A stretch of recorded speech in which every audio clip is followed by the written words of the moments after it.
नमो सिद्धाणम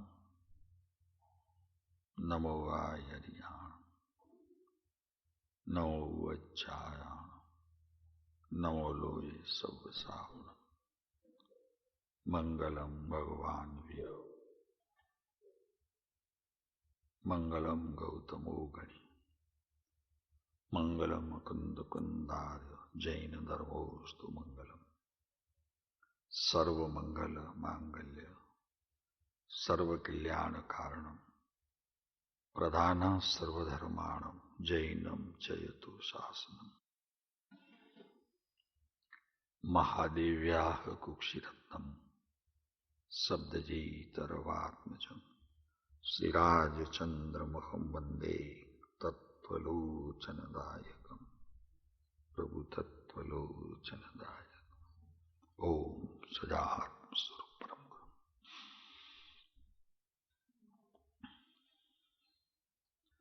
वचनामृत मोक्षमाળા એમાં 102 પાઠ।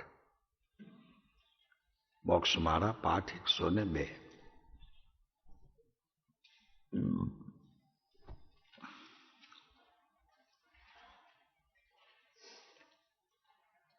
આત્માના શુદ્ધ ચૈતન્ય જે રત્નો છે એ ગુણોને રોકનારા 8 કર્મ વિશેષ। આમ તો કહ્યા કૃપાળુદેવે કે કર્મ અનંત પ્રકારના, પણ અનંતની વ્યાખ્યા કરવા જાય તો અનંત સમય જોઈએ, અને એટલો સમય ક્યાં છે આપણી પાસે। એટલે જ્ઞાનીઓએ આચાર્યોએ બહુ સરસ રચના કરી, તો કે 8ને જ જોવાથી અનંતનો સાર એમાં સમાઈ જાય છે। અનંત કર્મ છે તો ઉપયોગ પણ અનંત છે, સમય સમયની એમાં સ્થિતિનું વર્તણૂક બી છે। એટલે 8 સમજવાથી એનો સાર સમજાઈ જશે। એવા 8 કર્મ તે કયા કયા છે શાંતિભાઈ?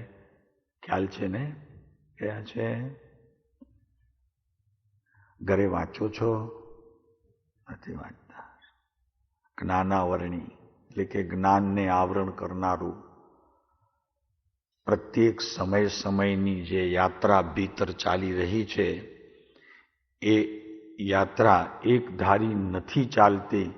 એના મૂળ કારણમાં આપણે એનું લક્ષ્ય છોડી દઈએ છીએ। જો હમણાં છોડી દીધું ને કે નથી, ઘરે વાંચતા જ નથી, ખોલીને જોતા નથી, તો આવા એક કારણ, એવા અનેક કારણો, પ્રમાદના કારણે આ જીવ સતત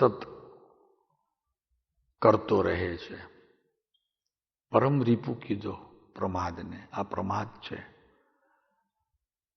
ઓછામાં ઓછો દિવસ દરમિયાન 3 કલાક તો સ્વાધ્યાય હોવો જ જોઈએ। શાસ્ત્રનું સ્વાધ્યાય 3 કલાક હોવું જ જોઈએ। એ શ્રાવકનું કર્તવ્ય નહીં, પણ શ્રાવક બનવા માટે, શ્રાવકપણાના 12 ગુણોને પોતાના જીવનની અંદર ધારવા માટે એને 3 કલાકનો સ્વાધ્યાય હોવો જોઈએ। ચુનિલાલભાઈ કેટલા કલાક કરો છો સ્વાધ્યાય શાસ્ત્રનું? હો, એને શ્રાવક થવું છે, પછી મુનિ થવું છે। મુનિ થઈ સંયમધારી 28 મૂળ ગુણધારી જે રત્નો છે એને સૌથી પહેલામાં પહેલું એના સ્વામી થવું છે, અને પછી સ્વામીપણું તજવું છે। તે 7મું ગુણસ્થાનક છે, અને ત્યાંથી જે શ્રેણી મંડાય છે તે મોક્ષ સુધીની છે। પહેલા એને સાચવવા જેવા છે, પછી એને ધીરે ધીરે ધીરે ધીરે છોડવા પડશે, કેમ કે કાંઈ જ નથી રાખવાનું। કોઈ ભેદ એને અનુસરતી આ આત્માને આવરણ કરતી એવી કોઈ અવસ્થાઓ, તે શુભ હોય તો શુભ પણ છોડવા યોગ્ય છે। ક્યાં છોડવા યોગ્ય છે? જ્ઞાનના અભિપ્રાયમાં. છોડવા યોગ્ય નામ મૂકી દેવા જેવું નથી, પણ જ્ઞાનનો યથાર્થ નિર્ણય કરીને અને એના પહેલા એના અર્થો, એના ભાવ, એનો અન્વયાર્થ, એની ટીકા જે કંઈ સમજી લીધી હોય સંયમના 13 પ્રકારોમાં, એમાંથી ધીરે ધીરે આત્મ ઉપયોગનો લક્ષ્ય છોડી ત્રિકાળી આત્મતત્વની અંદર એનું સ્થાપન કરવું જોઈએ. એટલે એ છે પણ અને પછી નથી પણ.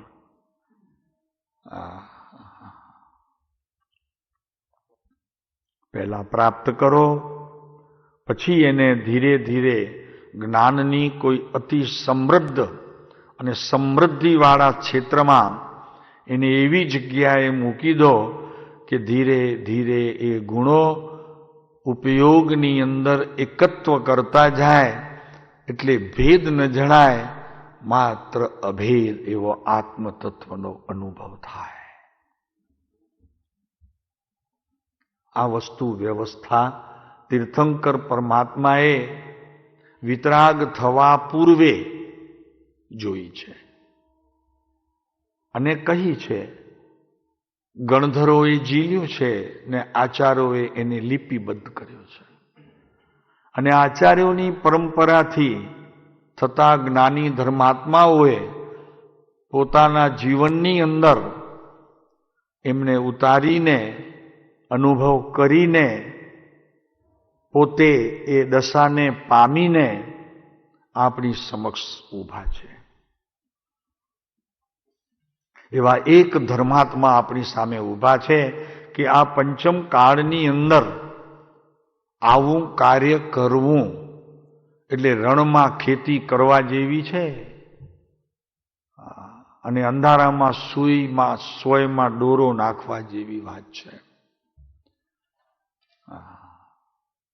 અને ઘાસ ફૂસ હોય ને એમાં કેરીના રસના સ્વાદ જેવી વાત છે. તો એની વાત ચાલે છે કે એવું જે આવરણ કરનારું, આપણે નામ કર્મ સુધી આવ્યા છીએ. આજે ગોત્ર કર્મની વાત કરશું. જાતિ માની, કુળ બાપનું. એ તો બધી કહેવા માટે, કારણ કે નથી મા ને નથી બાપ અને નથી પોતે. આમાં ત્રણેયમાં પોતે તો છે જ નહીં. ગોત્રમાં નથી, નીચ ગોત્રમાં નથી, ઉચ્ચ ગોત્રમાં પણ નથી.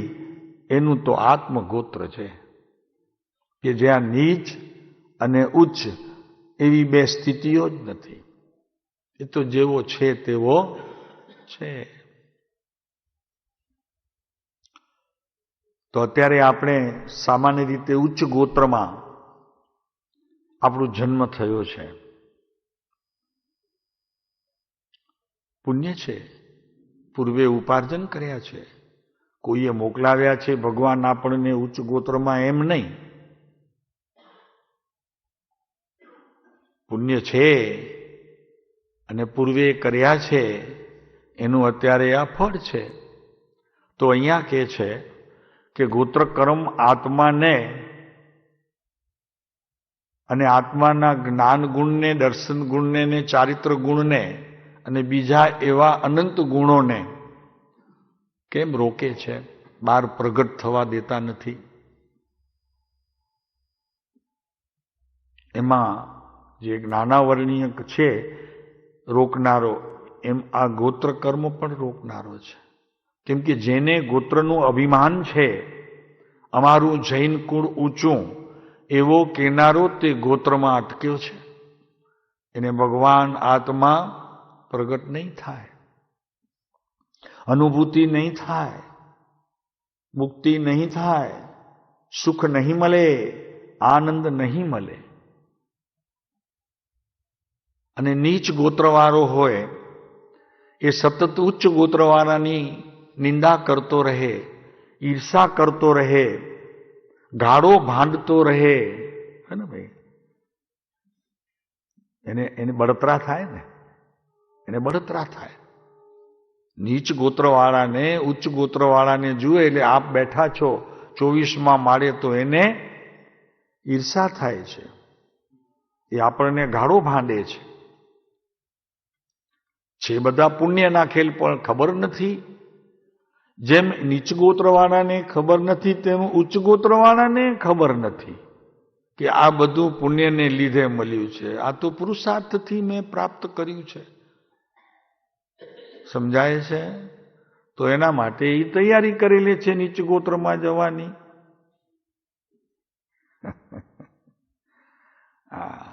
હા ભરતભાઈ, એ તૈયારી કરે છે. ઓલો તૈયારી કરીને જન્મ્યો છે ને આ તૈયારી કરે છે. આ બધું મેં ભેગું કર્યું. હું ન હોત તો આ કાંઈ ન થાત. એ તૈયારી કરે છે. ક્યાં જવાની શાંતિભાઈ? નીચ ગોત્રમાં. અને ઓલો ગાળો ભાંડે છે, એને જેલેસી થાય છે કે આ 30મા માળે બેઠા છે, તો હલકી ભાષાથી એને બોલાવે છે. એને અંદરમાં ખૂબ તકલીફ થાય છે, દ્રુણા કરે છે. દ્રુણા એને એટલું બધું આમ થાય છે કે ઓહો આ શું છે? પણ સાલું કે મારી પાસે અને એની પાસે આટલું અંતર. ભગવાનને ઘર દેર છે કે અંધેર છે શું? એટલે ભગવાનને પણ 2-4 ફટકારી દે. કયા ભગવાનને ફટકારતો હશે એને ખબર નથી, પણ એને એટલી ખબર છે કે હું બોલ્યો છું એટલે આપણે સમજી શકીએ કે એના ભગવાનને એને ઠપકો આપ્યો. ગાળો ભાંડી. કોના ભગવાનને? પોતાની ભીતર રહેલું જે પરમાત્મ તત્વ છે એને એણે ગાળો ભાંડી દીધી. એને ખબર નથી બિચારાને. આમ નીચ ગોત્રનું ફળ એને ડગલે ને પગલે મળ્યા કરે છે.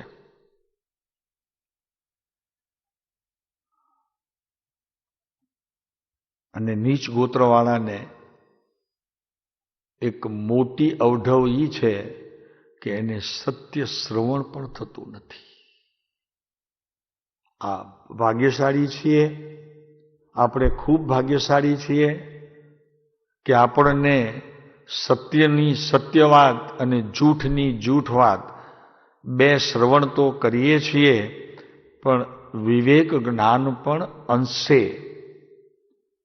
અંશે વિવેક જ્ઞાન જો પૂર્ણ હોય અને એની સંપૂર્ણતા પર્યાયમાં હોય તો સમ્યક જ્ઞાન છે. પણ અંશે આત્મા માટે નહીં. દેહ, કુટુંબ, સમાજ માટે એટલો હું વિવેક કરી શકું છું, એટલું મારું પૂર્વનું પુણ્ય છે. મારા માટે જો એટલું કરું તો બલિહારી છે પ્રભુ. 1, 2, 3 ભાવનો તું ગ્રાહક છો. પણ એ પણ જે કરે છે વિવેક, એ પણ દેહ માટે, પોતાનો અહંકાર પોષવા માટે અને મારું છે, હું કરી શકું છું એવું મમકારના કારણે. જો કેમ વયો જાય છે નીચ ગોત્રમાં જીવ. આપણી તો કઈ પુણ્યની કોઈ કેટલા પુણ્ય પ્રભુ આપણા, તો શું વાત કરવી. અત્યારે આ સ્થિતિએ બેઠા બેઠા પણ વિવેક જ્ઞાનનો ભેદ આપણે સમજવા પણ બેઠા છીએ. હલકી ભાષા બોલે નીચ ગોત્રવાળા, હલકી ભાષા બોલે. જેલેસી અંદરમાં એકદમ. આમનું આવું મંદિર, આમના આવા સ્વાધ્યાય હોલ, અમારે તો 4 દિવાલોએ નહીં, અમારા ભગવાનને આટલું બધું સરસ મજાનું બેસણું પણ નહીં, અમે તો ગમે તેમ બેસાડી દઈએ. એટલે આ બધું જોઈને એમને અંદરમાં કાંઈનું કાંઈ થઈ જાય, દ્રુણા કરે ને આ બધું થાય. એટલે સહેજે સહેજે ફરી પાછો એ જીવ નીચ ગોત્રમાં જ રહે અને એમ નીચ ગોત્રમાંથી ઉતરતો ઉતરતો પછી કદી પૂર્વે પણ એને ભવિષ્યમાં મનુષ્યપણું મળે તો કુમનુષ્યની યોનિમાં એનો જન્મ થાય. જેના કોઈ ઇન્દ્રિયોના ઠેકાણા નથી હોતા એવા કુમનુષ્યોના શરીરમાં એનો જન્મ થાય. આંખ એક હોય, નાકનો ફૈણો એક હોય, ઠેકાણે ન હોય, કોઈક ને કોઈક જગ્યાએ હોય. શ્વાસ અહીંયાથી નાક અહીંયા હોય, અહીંયાથી લેતા હોય, કોઈ વિચિત્ર શરીર હોય બધું. માટે મુમુક્ષુએ આ વાત વિશેષ કરીને લક્ષમાં લેવા જેવી છે. મુમુક્ષુએ અન્ય જીવોની તો વાત નથી કરતા, કારણ કે બિચારા તો એમને તો કંઈ શ્રવણ પણ નથી. પણ આપણને શ્રવણ છે, અવસર આપણા હાથમાં છે, તો આપણા માટે પણ એ બીજું કાંઈ ન કમાવી શકીએ તો આ સમતા ભાવે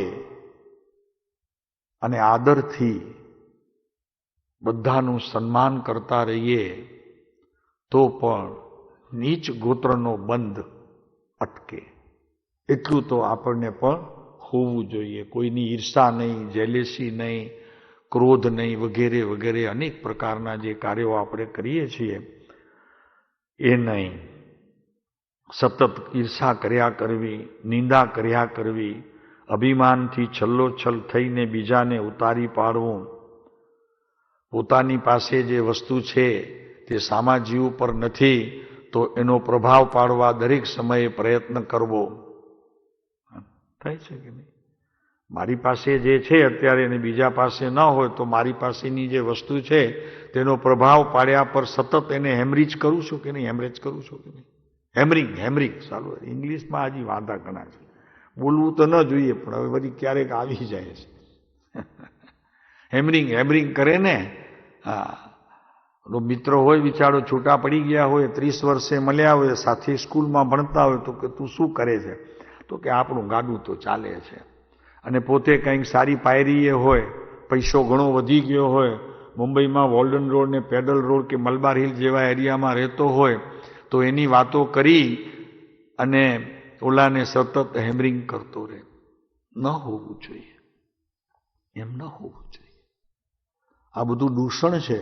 સમજી લેજો કે આપ નીચ કુળ, નીચ જાતિ એટલે ગોત્ર તમારું નીચું બંધાય છે.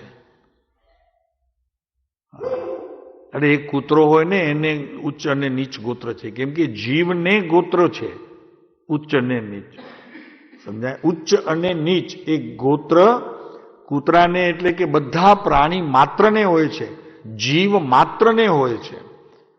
એટલે એવું નહીં સમજતા કે માત્ર મનુષ્યને હોય છે, બધાને હોય છે, જીવ માત્રને. અને એનો બંધ આવા પરિણામોથી પડે છે.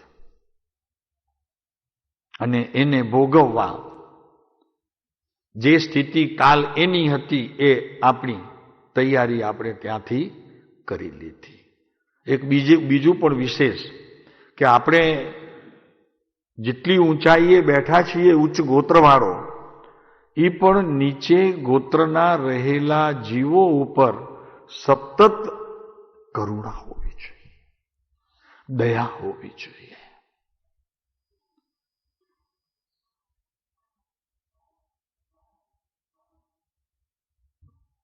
કટુતા ન હોવી જોઈએ, કડવાશ ન હોવો જોઈએ. હટ એમ ન હોવું જોઈએ. આપણી ગાડી એના અઢેલીએ ઊભો હોય, આપણી 40 લાખની ગાડી હોય અને એમાં એ બિચારો મેલો ઘેલો કોઈક ભિખારી આવીને જરી આમ ટેકામાં બેસે અને જેવો નીચે ઉતરે એ મનુષ્ય ઉચ્ચ કુળવાળો અને એને ધુતકારે, દ્રુણા કરે, કટુતા અને કડવાશ ભર્યા શબ્દો બોલે, તો ભાઈ આ બધી તૈયારી તારી નીચ ગોત્રમાં જવાની છે નાથ. વાણીમાં મીઠાશ નથી, સામાન્યપણે પણ વાણીમાં મીઠાશ નથી ને કડવાશ આવીને ઊભી રહે છે, તો પ્રભુ સમજજે કે આ જઈ રહ્યો છે તું નીચ ગોત્રમાં. કદાચ અત્યારે આવું શુભ કાર્ય તારાથી થયું હોય તો મનુષ્ય પર્યાય મળશે, પણ મળશે નીચ ગોત્ર ભાઈ. જુઓ ને, અત્યારે હિન્દુસ્તાનની અંદરની વાત કરો, દુનિયાની વાત જવા દો. અરે અમે તો કહીએ છીએ કે જૈનમાં જન્મેલાની પણ સ્થિતિ જુઓ કેવા પ્રકારની છે, અને આપ અહીંયા બેઠા છો તો આપની સ્થિતિ જુઓ. અંતર જણાય છે કે નહીં? બીજી રીતે નથી કહેતા, માત્ર સતનું શ્રવણ કરો છો એટલું પુણ્ય તમે જ્યારે એકઠું કર્યું છે ત્યારે પૂર્વ ભવોમાં એના માટે તમે કેટલું ખર્ચ કર્યું છે, ત્યારે અત્યારે આ સ્થિતિ ઊભી થઈ છે. કમસે કમ એનું નહીં પણ પૂર્વે કરેલું જે પુણ્ય એનો તો આદર કરો, એનો તો સત્કાર કરો. વર્તમાન જવા દો, ભાવિમાં તો જે થવાનું હશે તે થશે, પણ વર્તમાનમાં પૂર્વે જે કાંઈ કર્યું છે એનું ફળ આવ્યું છે તો એનો તો આદર કરો પ્રભુ. શેની વાત ચાલે છે? ઉચ્ચ ગોત્ર અને નીચ ગોત્ર, એની સ્થિતિ શું છે? પોતાની પાસે જે વસ્તુ હોય ઉચ્ચ ગોત્રવાળા પાસે, તો સતત નીચ ગોત્રમાં પોતાના સગા સંબંધીઓ, કુટુંબીઓ, મિત્રો, સ્વજન, ગામ, ઘર, નગરપુરમાં રહેતા લોકો સાથે સદાએ બસ એની જ વાત કર્યા કરવી. બાપુ, આ બધી તારી સ્થિતિ શું કરે? કેમ કે ત્યાં લેસ્યાઓ ઊભીને રહેશે. સમજાય છે? જે સમયના તમારા પરિણામ થાય છે તે સમયના પરિણામની સાથે લેસ્યાઓને સંબંધ છે, અને લેસ્યાઓને તારા ભવિષ્યના જે કાંઈ ફળ આવવાના છે એની સાથે સંબંધ છે. કેમ કે લેસ્યા બંધાય છે એમ કેવું એના કરતાં લેસ્યાથી તું એટલો મલિન થાય છે. બંધાય છે એમ નહીં, લેસ્યા બાંધે છે જીવને. લેસ્યા એટલે દુષ્કૃત પરિણમન, અને એ પરિણમનની ધારાએ આત્માની જે કોઈ હાનિ થાય છે એ હાનિના કારણમાં એમાંથી જે હવે બીજ જન્મશે, બાપુ એ તો દુઃખરૂપ હશે નાથ, દુઃખરૂપ હશે. આવા નીચ ગોત્રવાળાની અને ઉચ્ચ ગોત્રવાળાની વાત ચાલે છે. કૃષ્ણ લેસ્યા હોય ને એને આવા વર્તમાનમાં પૂર્વે બાંધેલા અને વર્તમાનમાં ઉદય આવેલા એવી કૃષ્ણ લેસ્યાના પરિણામોમાં શું હોય? મલિનતા, સતત મલિન પરિણમન.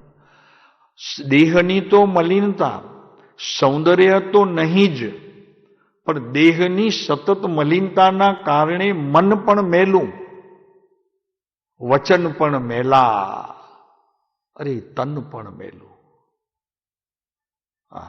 એવા કૃષ્ણ લેસ્યાના મલિનતાના કારણોને લીધે તું નીચ કુળમાં જતો રહીશ. ભિખારી રસ્તામાં જન્મી સાથે આદિવાસીમાં જુઓ, અત્યારે આદિવાસીઓની સાઉથ આફ્રિકામાં સ્થિતિ, પૂર્વ આફ્રિકામાં જાઓ તમે તો તમને ખબર પડે એ લોકો અત્યારે જે જાતનું જીવન જીવે છે ને, એમાં જઈને રહેવું પડે. જોવો છો ને ક્યારેક પિક્ચર ઓલા આવે છે આપણે ટીવીમાં, ક્યારેક એમના ડિસ્કવરી ઉપર કે નેશનલ જ્યોગ્રાફી ઉપર આવે છે ને બધા, કેવા એ લોકો કઈ રીતે રહે છે. તો મનુષ્યપણું તો એમને પણ છે, 5 ઇન્દ્રિયો છે, સંજ્ઞીપણું છે, મનુષ્ય છે, મન બુદ્ધિ બધું છે, પણ કઈ રીતે એમનું જીવન જીવે છે. તો આપણે આપણું વિચાર કરીએ છીએ. આપણે વિચાર કરવો મદ નહીં, મદ માટે નહીં, એ કર્મોની જે સ્થિતિનો જે તફાવત છે તો એમાં જરૂર વિચાર કરવો કે આ મને કેમ મળ્યું.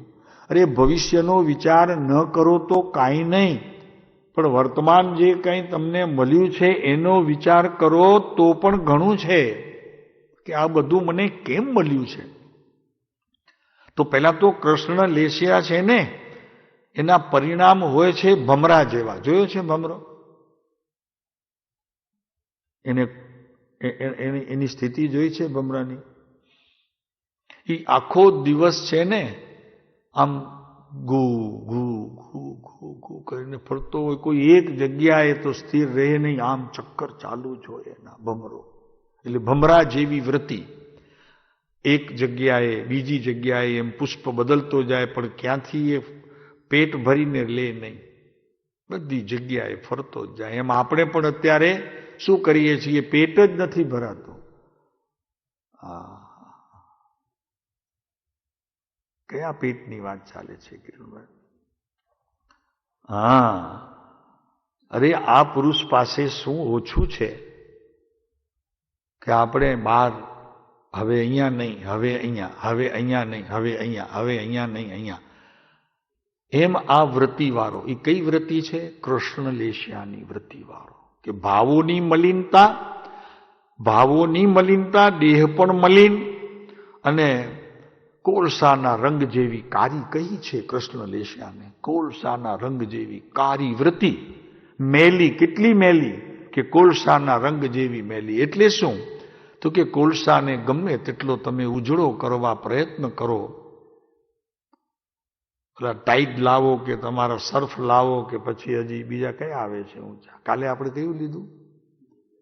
એરિયલ, ગમે તે લાવો, હજી કંઈક બીજા જેટલા કોઈ નીકળ્યા હો, પણ કોલસાને કોઈ સફેદ કરીને બતાવી દે તો ખબર પડે. એક ટ્રીક છે, પછી તમને કહીશું, એ સફેદ થઈ શકે. અને એના પરિણામ કેવા હોય છે? ક્રૂર.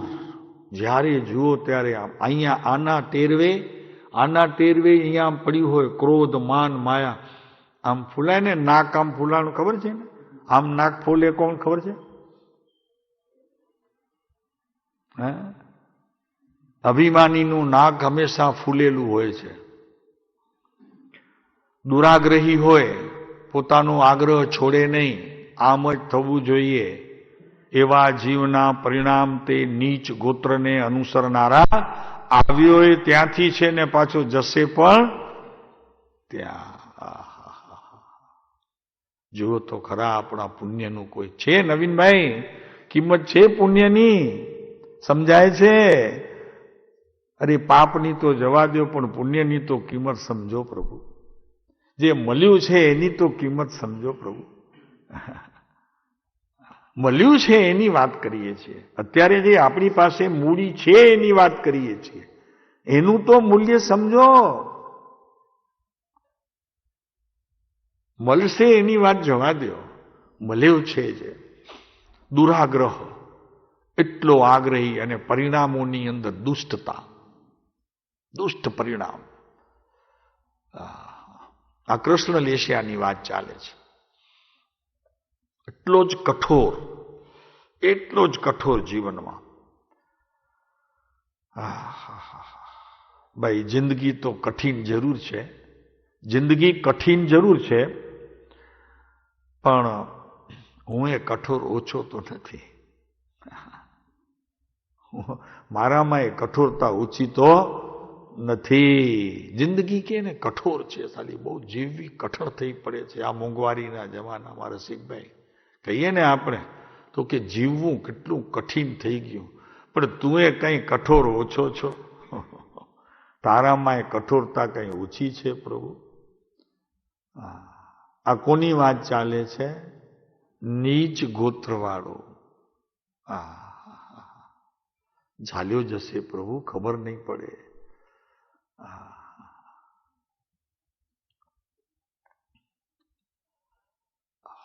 અને સાતે વ્યસને પૂરો. કૃષ્ણ લેશિયા વાળું સાતે વ્યસન. ખબર છે ને 7 વ્યસનની? ચિમલાલભાઈ 7 વ્યસન ખબર છે ને? કૃપાળુદેવે આપ્યા છે. ક્યાં આપ્યા છે એ કંઈ ખ્યાલ નથી. વાંચો પ્રભુ, અધ્યયન કરો, સ્વાધ્યાય કરો. હવે નથી આપણા હાથમાં સમય બહુ. બહુ સમય નથી પ્રભુ. ખાલી હાથે આ પુરુષ મળ્યો હોય અને પછી જો જીવ ખાલી હાથે જાય તો બાપુ એના જેવી અવળચંડાઈ જીવનમાં એણે બીજી કઈ કરી? આ જ મોટી અવળચંડાઈ.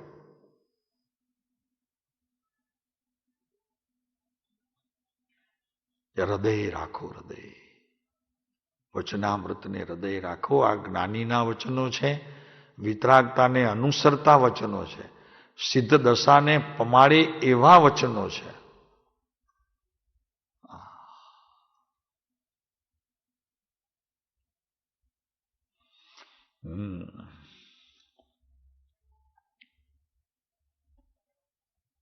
નીચ ગોત્રની વાત ચાલે છે, ઉચ્ચ ગોત્રની સાથે વાત સંકળાઈ જાય છે. પ્રતિપક્ષપણે કે જેટલું આ નીચું વિચારમાં એટલા આપણા વિચાર એવા ઉચ્ચતર હોવા જોઈએ.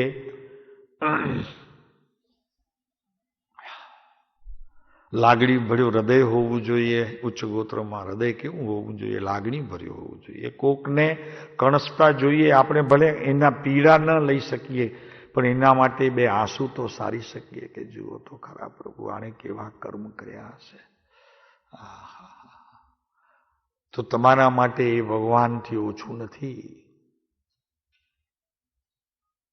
તમે કાંઈ નથી કરી શકતા. રસ્તામાં પડ્યો છે બિચારો. સ્થિતિ એવી છે આપણે હાથ પણ લગાડી શકતા નથી. મરણની કદાચ છેલ્લી ઘડીઓ હોય તો પોલીસના ત્રાસથી આપણે એને કાંઈ કરી શકતા નથી, તો બીજું કાંઈ ન કરી શકીએ. પણ ભીતર જે આપણી હૃદયની સ્થિતિ છે એમાંથી એના માટે બે આંસુ દ્વારા એના આત્માની શાંતિ માટે પ્રાર્થના જરૂર કરી શકીએ. કાંઈ નથી કરી શકતા ભરતભાઈ બીજું. એ ઉચ્ચ ગોત્રવાળાનો કર્તવ્ય છે. અત્યારેની વાત ચાલે છે. એને ભાવિમાં પણ એવું મળશે. ભાવિદે ક્ષેત્ર ઉચ્ચ ગોત્ર, અને ત્યાંથી એને મોક્ષે જવાના એટલે કે ધર્મ પામવાના, સ્વભાવને જાણવાના બધા અનુકૂળ પ્રસંગો એને મળ્યા કરશે. તો લાગણીના બે શબ્દો ભગવાનને પ્રાર્થના લે, એના જ ભગવાનને, આપણા ભગવાનને પ્રાર્થના કરીને આપણે એટલું કરી શકીએ. કેમ કે આમે કહેવત છે ને કે દવા કરતા દુઆ વધુ કામ આવે છે. તો પ્રાર્થનાના બે શબ્દો, અને એ પણ જો હૃદયમાં ભીનાશ આવી શકે તો વધુ સારું.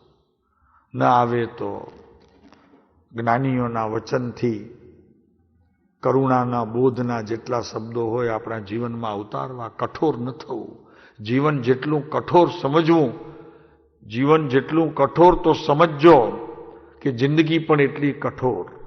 અને જેટલી જિંદગી કઠોર, તો કઠોર જ્યાં સુધી હજી માણસનું મન છે ત્યાં સુધી એમાં ધર્મ નહીં પ્રવેશે. પોતાના સ્વભાવને નહીં જાગૃત કરી શકો. હું મગ શેલીયો હો રહ્યો, નહીં જ્ઞાન રસ બીજે. એટલો કઠોર ન બનો કે ભગવાનના કોઈ વચનો તમારા જીવનમાં કાર્યકારી ન થાય, ઉપયોગી ન થાય.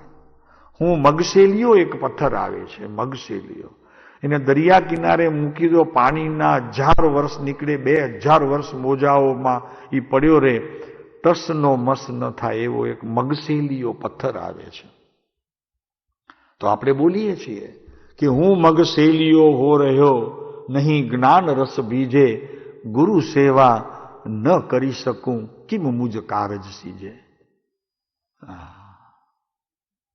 મારા કેમ આ બધા કાર્ય મારા જે અધૂરા છે, મારે જે પૂરા કરવાના છે, મોક્ષ સંબંધીની ગતિ જેટલી પણ મારાથી અત્યારે આગળ વધાય એટલો પંથ મારે કાપવો છે. ગતિ એટલે અહીંયા પંથ, એટલો મારે કાપવો છે. તો હું નહીં કાપું તો મારું કાર્ય કેમ સીજે? કેવી રીતે હું? એક બેને રોટલી તો નાખી દીધી તવા ઉપર, અને પછી જોતી રહી, રોટલી પાકે જ નહીં. પછી એને ખ્યાલ આવ્યું તો કે ઓહો, હજી તો હું ગેસ ચાલુ કરતા જ ભૂલી ગઈ. સમજાય છે? એમ આ ગેસ ચાલુ કરવો ને રોટલી પકે, તેમ અહીંયા તમે ભીતરમાં જાગો તો પંથ કપાય. અન્યથા નહીં કપાય. ભીતર જાગૃતિ હોવી જોઈશે.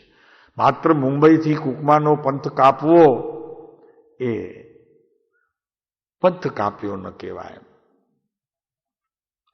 એને પંથ કાપ્યો ન કહેવાય. પંથ તો ભીતરથી આત્મા નજીક જવાના જેટલા કારણો શાસ્ત્રોમાં અનુભવી જ્ઞાનીઓએ કીધા હોય એને અનુસરવું જોઈએ.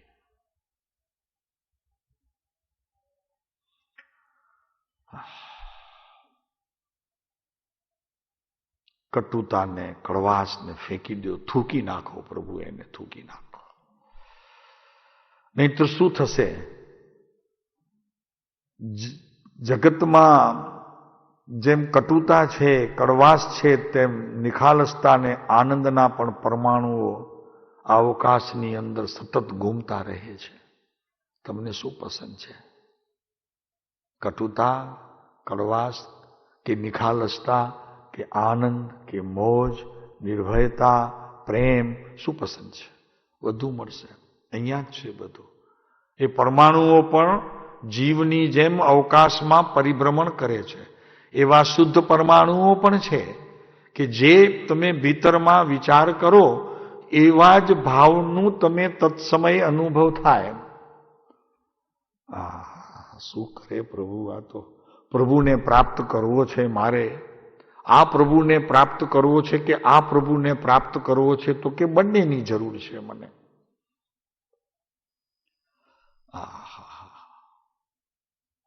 છોડો કટુતા જીવનમાંથી ભાઈ. આ કડવાશ છોડો. કોઈના દોષ જોવાની દ્રષ્ટિને ઢાંકો, ઉગાડો નહીં.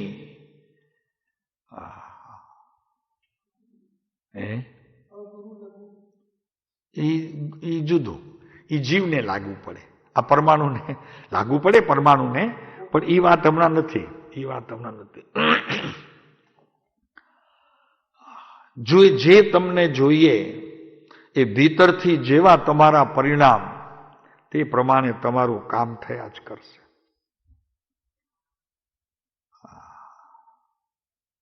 વિચારોની સાથે તમે બંધાયેલા છો. મન, બુદ્ધિ અને જ્ઞાન તમારું એની જોડે બંધાયેલું છે.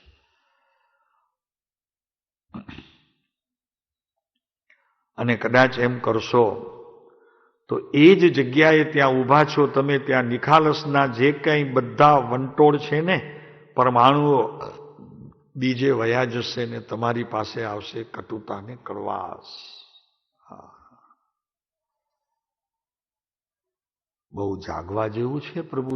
આપણને જાગવા જેવું છે. આ તો જાગે છે બધા. જાગેલા પુરુષની સામે ઊભા રહીને આપણે ઊંઘીએ છીએ. દુઃખની વાત. જાગતો પુરુષ સામે ઊભો છે અને આપણે ઊંઘીએ છીએ.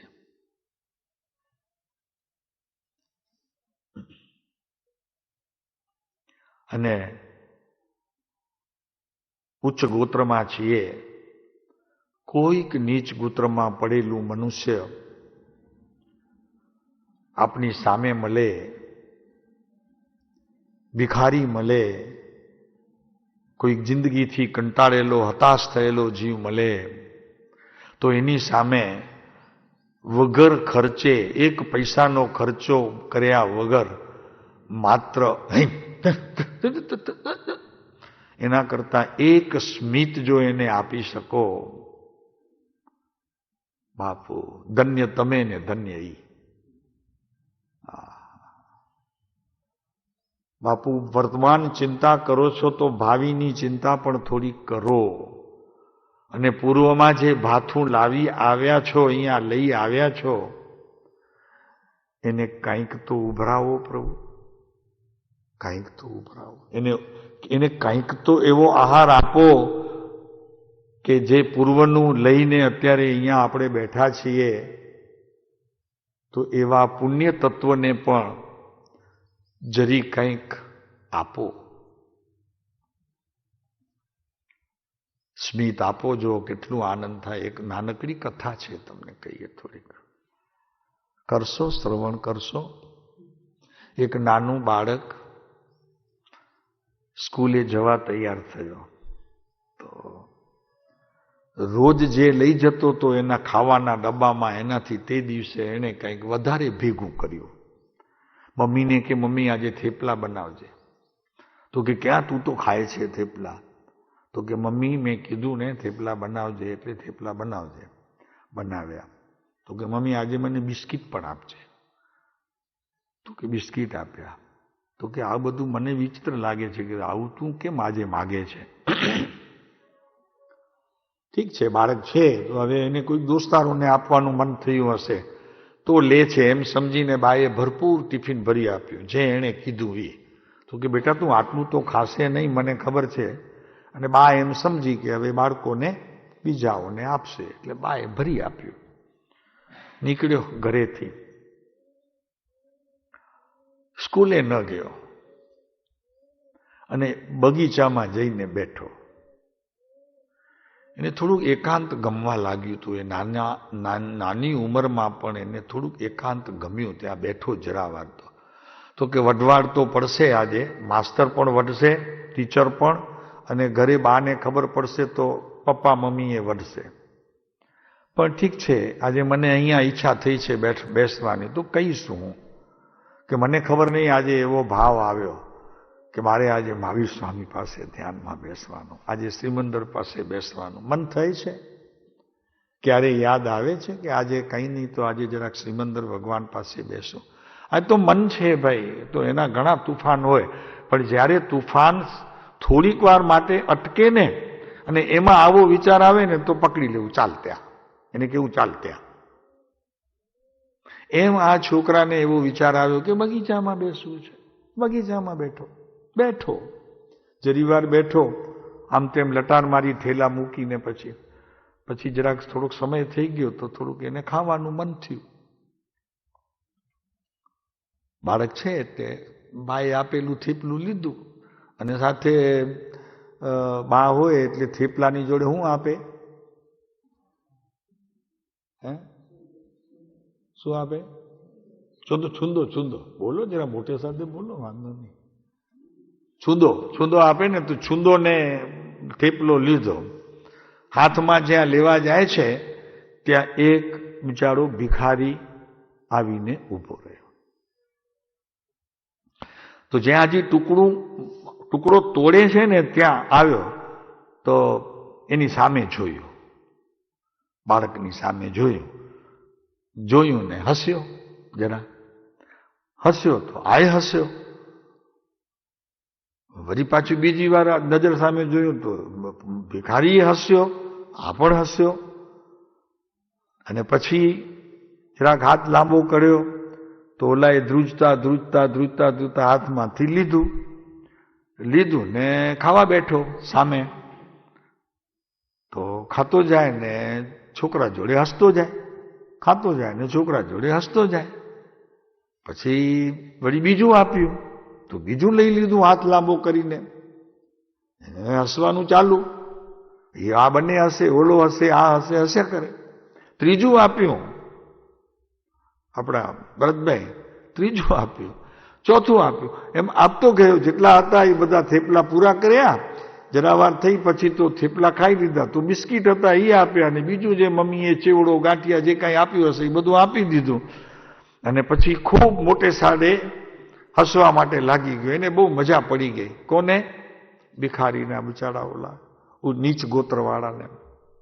નાચવા માંડ્યો બગીચામાં. તો એ તો નાચતો એના જે મિત્રો બતાવ્યો ને એને મિત્ર હોય. તમને એમ લાગે કે તમારા જ મિત્રો હોય ઉચ્ચ ગોત્રવાળાના, એવું નથી. નીચ ગોત્રવાળાના તો મિત્ર હોય. તો એ પોતાની મિત્ર મંડળી જ્યાં હતી ને ત્યાં જઈને બેઠો. એ હસતો આવતો હતો ને એકદમ તોફાન મસ્તી કરતો હતો. ઓલાને કહ્યું કે શું થયું આજે, શું છે? બીજાએ પૂછ્યું બધાએ. તો કે શું છે આજે? તો કે આજે મને એક ભગવાન મળ્યો. તો કે તને વળી ભગવાન મળ્યો? ક્યાં મળ્યો? તો કે બગીચામાં. તો કે ભણ્યા ગાંડા, એક તો છોય ગાંડો અડધો, અને એમાં તું હવે અમને ગાંડો કરીશ કે બગીચામાં કંઈ ભગવાન મળતા હશે? તો કે ના, હતા ભગવાન. હતો કે મને મળ્યો ભગવાન બરોબર.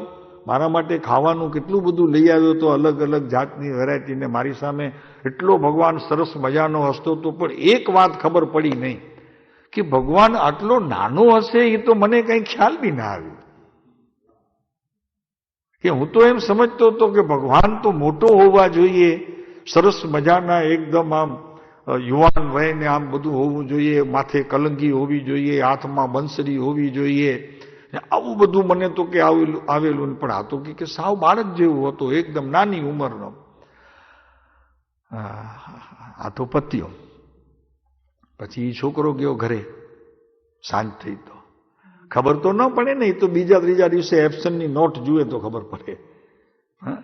એટલે પછી એ ગયો ઘરે તો છોકરો બહુ ખુશ, બાને જોઈને થેલો મૂકીને હસ્યો એકદમ. તો કે આજે તો શું મજા કરી છે મમ્મી, મેં જિંદગીમાં એવો કોઈ દિવસ મજા નથી કરી. પણ તે થયું છે શું? તો કે આજે તો એટલા અમે હસ્યા છીએ, બે મિત્રો મળી ગયા ને એટલા બંને જણા, ઘણા વર્ષે મળ્યા અમે બંને જણા, એટલા હસ્યા.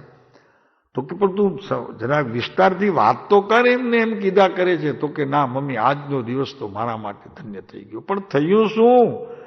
આપણે કહીએ ને કે મોણ નાખતો જાય ને લોટને કણક બાંધતો જાય, પણ ખુલાસો ન કરે. માને આવી ઉતાવળ. તો કે છે કે નહીં, તો માનું છું, તો મને લાગે છે તું સ્કૂલે નથી ગયો લાગે છે. પછી છોકરો ઢીલો પડ્યો. તો કે હવે બાને કઈ ગંધ આવી છે એટલે કેવું પડશે. તો કે આજે છે ને બા નિશાળ નથી ગયો, આજે બગીચામાં બેઠો હતો ને ત્યાં મને એક ભગવાન મળી ગયા. કે ઓહો, તો કે તું ગાડો નતા, હવે જા જલ્દી નાહી ધોઈ નાવ ને પછી જમવાનું તૈયાર છે. તો કે ના બા, આજે તો હું એટલો પેટ ભરીને જમ્યો છું, એટલો જમ્યો છું, ભગવાને મને એટલું આજે આપ્યું છે, મારે જરાય જમવાની આજે જગ્યા નથી. પણ થયું શું? પણ કોણ મળ્યું એ તો કે. તો કે ખબર નહીં, એક દાદા હતા, દાદાથી થોડા નાના હતા પણ હતા દાદા જેવા, પણ એટલા મેલા ગયેલા હતા ને, એટલા મેલા ગયેલા હતા, પણ હતા બહુ મજાના, સ્વભાવ બહુ સારો હતો એમનો, એટલા હસતા હતા ને આમ મારી સામે. અને પછી હું કે બધા મમ્મી એને થેપલા બધા આપી દીધા, બિસ્કીટ તારે બધું એને આપી દીધું. તો કે હવે ડાયો ન થા, તું જા નાવા જા, બધું તૈયારી કર. પણ પછી મમ્મી એક વાત રહી ગઈ. તો કે આ હું પૂછવાની હતી. તો કે અહીંયા દાગ શેના કરી આવ્યો છે? આ બધા અહીંયા દાગ પડ્યા છે બધા કાળા.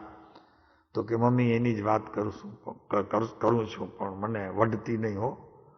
તો કે હું બગીચામાંથી બહાર નીકળ્યો ને તો એ ભગવાન જેવા મને લાગ્યા. આજે માંડ આવા મને માણસ મળ્યા. તો હું બહાર નીકળ્યો બગીચાથી અને પછી એક વાત મને યાદ આવી. એટલે થેલો એક બાજુમાં મૂકીને એક છોકરો ઊભો તો એને ભરામણ કરી. મેં કીધું આને સંભાળજે જરા ને, હું આવું છું. તો દોડી અને એ જ્યાં હતા ને ભગવાન, તો એ ભગવાનને ભેટીને એક પપ્પી આપી દીધી. આ એના દાગ છે. મેલા ઘેલા માણસને પપ્પી આપી દીધી. તો કે વઢતી નહીં મમ્મી, મેં પપ્પી આપી. હું ભૂલી ગયો પપ્પી આપતા ત્યારે. એટલે પછી દોડ્યો ને એક પપ્પી આપી દીધી. આપણે શું કરીએ? માત્ર શ્રવણ કરીએ કે બીજું કંઈ કરીએ? આપણે શ્રવણ કરી લીધું, અત્યારે સાંભળી લીધું, એ કરીએ કે એનાથી બીજું કંઈક કરીએ આવું? અથવા જિંદગીમાં કોઈએ આવું કર્યું હોય અહીંયા બેઠેલામાંથી? પ્રભુ બહુ કઠણ વાત છે. પછી બીજી વાત કરી મમ્મીને. તો કે મમ્મી, તું તો કહેતી હતી કે ભગવાન બહુ રૂડા હોય, બહુ રૂપાળા હોય, માથે ફેટો હોય, સરસ મજાની કલગી હોય, શરીર મજાનું રૂડું રૂપાળું હોય, આપણે આમ જોઈને તરત જ આમ એકદમ આનંદ થઈ જાય. તો મને તો એમને જોઈને એવું આનંદ તો થયું, પણ તું કહેતી એવા ભગવાન રૂપાળા નહોતા અને મોટી ઉંમરના હતા. તું તો કહેતી હતી કે ભગવાન તો હંમેશા 25 વર્ષના યુવાન હોય. એ બંનેને ભગવાન મળ્યા હતા. ઓલાએ પોતાના સમાજમાં જઈને ભગવાનની વાત કરી, આણે પોતાના સમાજમાં આવીને ભગવાનની વાત કરી. એક નીચ ગોત્ર બાંધેલો પુરુષ, એક ઉચ્ચ ગોત્રે બાંધેલો બાળક. પણ સ્થિતિ હવે બંનેની કેવી થશે કે ઓલાને પણ ઉચ્ચ ગોત્ર મળશે, આને એનાથી વિશેષ ઉચ્ચ ગોત્ર મળશે. કાર્ય એવું કર્યું ને શું થાય?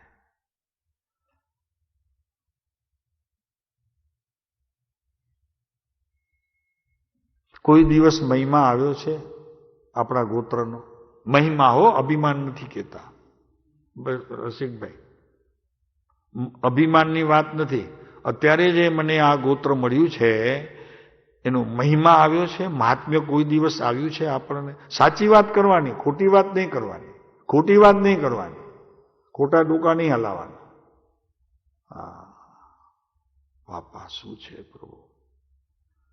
અરે મળેલું છે એનું પણ પોતાને મહાત્મ્ય નથી, તો હવે શું મળશે બાપુ? કેમ કે જે મળ્યું છે તેની ક્રિયા આત્માના જ્ઞાન સ્વભાવે કરી છે. આ બાળકે જે ચેષ્ટાઓ કરી તે આત્માના સ્વભાવે કરી છે.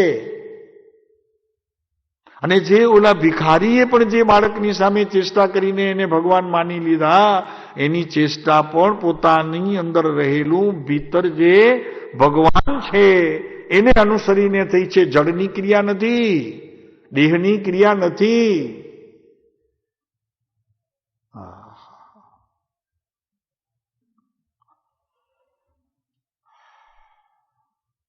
રોજિંદા જીવનમાં આવી કેટલી ઘટનાઓ આપણને ઘટે છે, કેટલા તુચ્છકારથી આપણે તેને જોઈએ છીએ.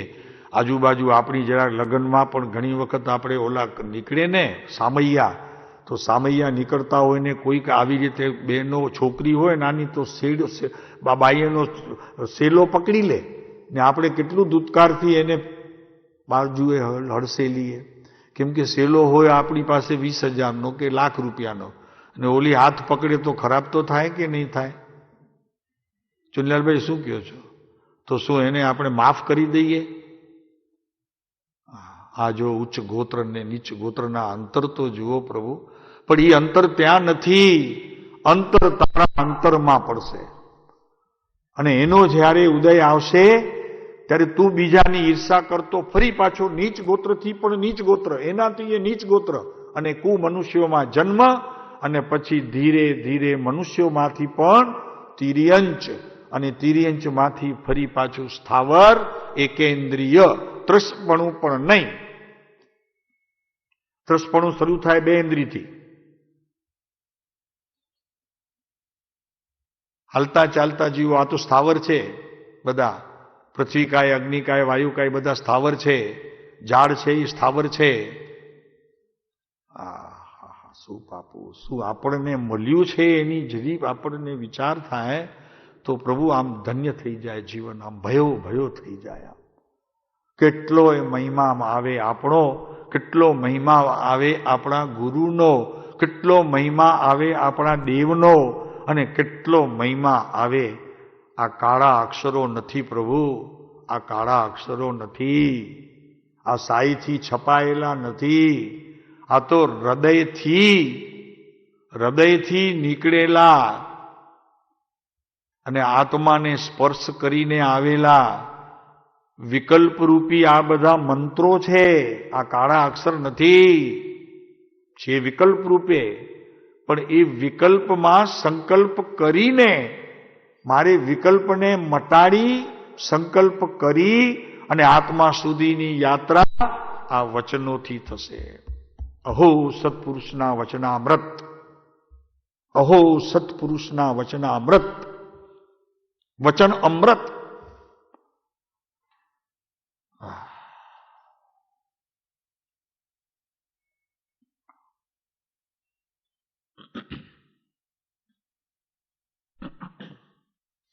તો આ ગોત્રકર્મ અટલ અવગાહન રૂપ આત્મશક્તિ એનાથી રોકાઈ રહી છે. જો હવે મૂળ મુદ્દાની વાત, સિદ્ધ દશા આ ગોત્રકર્મના કારણે અટકાઈ રહી છે. આપ પૂછશો કેમ? પૂછો મહેન્દ્ર, કેમ? કેમ? તો કે સિદ્ધમાં તો આત્માના વૈભવ વાળો જઈ શકે છે, અથવા તો એ વૈભવનું જેને મહાત્મ્ય આવે વર્તમાનમાં એ મોડો વહેલો જઈ શકે છે. અને બીજી વાત, તીર્થંકર દેવનું ઉચ્ચ ગોત્ર એટલી પાયરીએ ઊંચું છે કે એ સમોષણમાં બી જાય છે, જ્યાં દેવોના 16 ભેદે દેવો એ પણ ત્યાં આવીને એમના ચરણોમાં પડે છે. સૌધર્મ ઇન્દ્ર, સકેન્દ્ર વગેરે અનેક પ્રકારના દેવો, કરોડો નહીં અબજો દેવો એમના ચરણમાં પડે છે.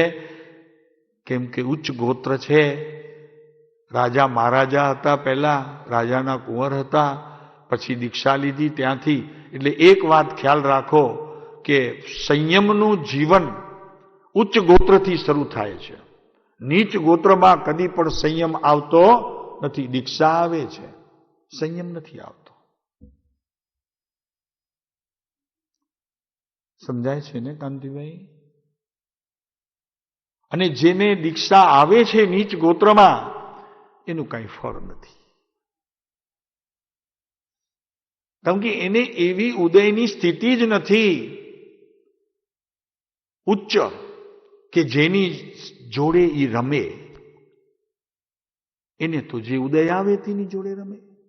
તો એનું ઉદય એવું ક્યાંય ઉચ્ચ કક્ષાનો આવે કે જેનાથી એ રમે સંયમના ભેદો. રસિકભાઈ સમજાય છે ને? તીર્થંકરને જે ઉદય આવે એ આપણને ના આવે. મુનિને જે 28 ગુણધાણી જે મુનિને આવે એમના ઉદયમાં એ આપણને ન હોય. શ્રાવક જે છે દ્વાદશાંગી 12 વ્રતધારી એને જે ઉદય હોય તે આપણને ના આવે. કારણ કે બધા ઉચ્ચ ગોત્ર પામેલા જીવો છે. અવિરતી સમ્યક દ્રષ્ટિને જે વિચાર આવે તે આપણને ના આવે.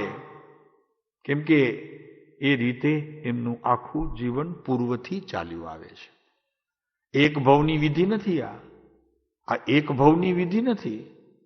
આપ એમ સમજતા હશો કે કૃપાળુદેવે એક ભવમાં કૃપાળુદેવ નામ ધારણ કરી લીધું. પ્રભુ એમ નથી.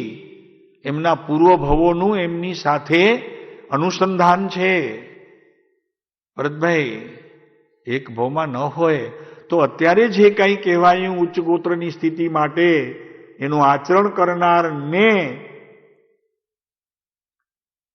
તીર્થંકર પદની બરાબરી જેવો અને સિદ્ધ લોકે જવા જેવો, કેવળ જ્ઞાન પ્રાપ્ત કરવા જેવો આ બધા સંજોગો એને પ્રાપ્ત થાય કે જે અત્યારથી એની જોડે જોડાઈ ગયો છે. કોઈ એમ સમજતું હોય કે મને અત્યારે જે કાંઈ મળ્યું છે તો હું બફમમાં ને બફમમાં ગમે તેમ પ્રવર્તીશ કેમ કે મને કૃપાળુદેવ મળ્યા છે. અરે તને મળ્યા નથી, તું એને મળ. તને એ મળશે નહીં, તારે જઈને એમને મળવું પડશે. અંતર સમજાય છે પ્રભુ?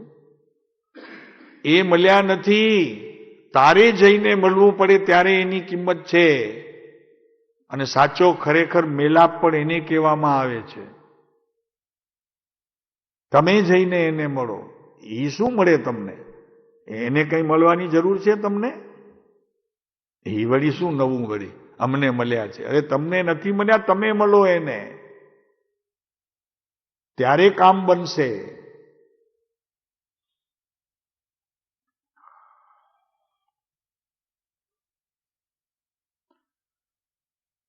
અટલ અવગાહન રૂપ સિદ્ધ દશા એને કોણ રોકે છે? નીચ ગોત્ર. કોઈ દિવસ તીર્થંકર નીચી ગોત્રથી આવે નહીં. નીચે ગોત્રથી કોઈ પણ તીર્થંકર અત્યાર સુધી અનંત તીર્થંકર થયા છે, પણ અનંત તીર્થંકરમાંથી કોઈ નીચ ગોત્રનો પુરુષ આવી અને તીર્થંકર થયો નથી. આ વિતરાગ વાણી અને જીન શાસન સિવાય, જૈન માર્ગ સિવાય બીજે ક્યાંય વાત છે નહીં. સમજાય છે ને ભરત? આવું છે. અનંત તીર્થંકરો થયા, તેમાંથી કોઈ તીર્થંકર નીચ ગોત્રમાંથી આવી અને તીર્થંકર થયા હોય એમ છે નહીં. અરે માત્ર તીર્થંકરની શું વાત કરી? સંયમધારી જીવો પણ પોતાની કદાચ બહારની સ્થિતિ ક્યારેક સંસાર અવસ્થામાં નાજુક રહી હોય, પણ આત્માના તો વૈભવી પુરુષ હોય છે. કોઈક ઉદયને લીધે અંજન ચોર જેવા ચોરીના ક્ષેત્રમાં આવી ગયા, પણ એમનું આત્મવૈભવ તો તીર્થંકર સમાન હોય છે. એટલે તે જ ભવમાં તે જ ભવમાં આ અંજનચોર જેવો આઠે કર્મોનો પોતાના સ્વભાવમાં આવરણરૂપ હતું તેનો ઘાત કરી અને કેવળ જ્ઞાન પ્રાપ્ત કરીને મોક્ષે સિદ્ધાવ્યો. એ તો 12મા ગોત્ર દેખાતું હતું. ભીતર તો ગોત્ર કોઈ ઉચ્ચ જાતિનું હતું. તો આપણને કેમ ખબર પડે કે ભિખારી આવો હોઈ શકે, એક બાળકની સામે આવી રીતે મસ્તી માણી શકે અને પોતાના સંગમાં જઈને કહી શકે કે આજે મેં ભગવાનને જોયા, પણ બહુ નાના જોયા. મને તો કલ્પના હતી ભગવાનની કોઈક એવી જુદી, પણ આ તો નાના ભગવાન હતા. આ બધું શું સૂચવે છે પ્રભુ જીવનની અંદર?